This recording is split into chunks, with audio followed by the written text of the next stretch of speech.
Cori Martinez from Asha Yoga, and I'd like to answer a frequent question that I hear about meditation, which is, what if my mind won't go quiet for meditation? Now, contrary to popular belief, meditation does not require a quiet mind, and understanding that the mind does not need to be silent is very important. There have been studies to prove that if you say to your mind, in other words, your mind says to your mind, do not think the word banana, it will be impossible not to think the word banana. Your life could depend on it, and the moment you tell the mind not to think the word, it will. This is exactly what happens if we sit down to meditate and we say to the mind, okay, now be quiet. The moment we say that, it will never happen.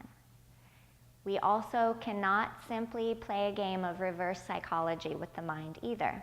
It's in there with itself. It knows what's going on. We have to really and truly understand that it's okay for the mind to talk.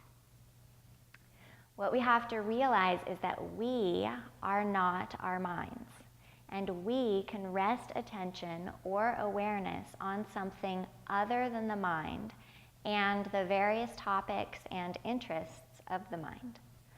We can go to the breath or to a place inside where there is silence. The mind can be chatting away, and we can still notice there's a place inside where it's silent.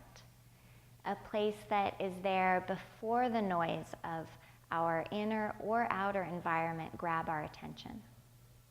It's kind of like being at a party in the middle of nowhere, and while you're inside the house, you're caught up in the party vibe with everybody else, and you forget that outside the walls of the house, there is miles and miles of dark open space and a huge black sky lit by millions of tiny stars, and it's quiet out there.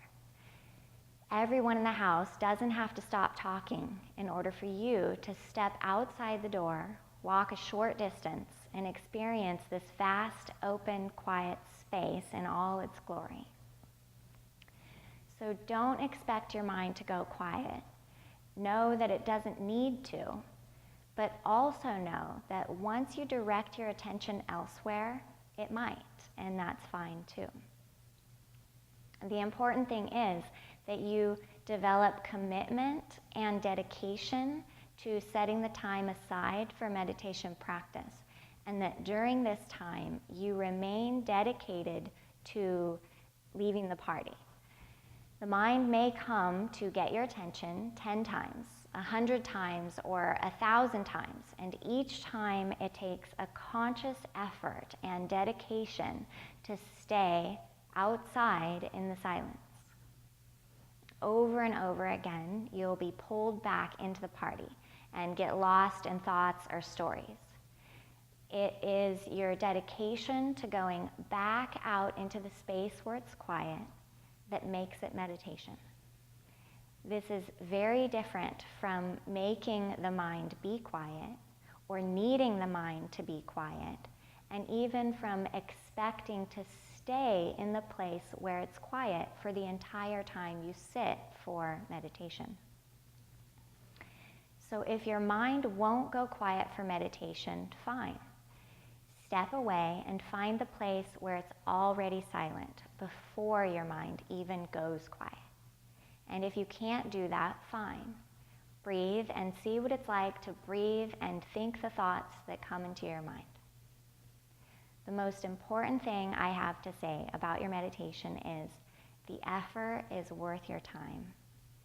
Sit down, look for quiet, be okay with whatever you actually find, and you'll be very glad you did. I hope to see you in class soon.